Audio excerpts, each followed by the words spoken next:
এই যে জমিনটা আছে, স্বপন ভাইকে যদি বলে আমি 1 লক্ষ টাকা দিলাম, 1 বিঘা জমি আমারে দেন, আমি চাষ করে খাবো। যখন আপনি টাকা ফেরত দেবেন তখন জমি নিয়ে নেবেন। এটা এলাকায় আছে, এটার নাম কি? এই কট নেওয়া জায়েজ নেই, এটা সুদ।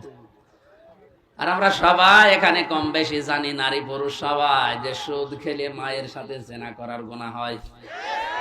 সুতরাং এই কট নিয়েছেন কারা? হাত তোলেন তো। না, এটা আমরা হাসির খোরাকি না, আমরা ওয়াজ এখন থেকে আমল করব। আরে ভাই, আমার ইবাদত বলতে গিয়ে ওয়াজ যদি কবুলই না হয় তো ছাতা করে আমি করব কি? বলেন, কট নিয়েছেন যারা, একবার আল্লাহু আকবার বলে হাত তুলেন। অনেক টুপিওয়ালা দাড়িওয়ালা মানুষ এই কাজ করছে। তার মানে এই কাজটা আপনারা কি এলাকায় জায়েজ মনে করেন না হারাম মনে করেই করেন?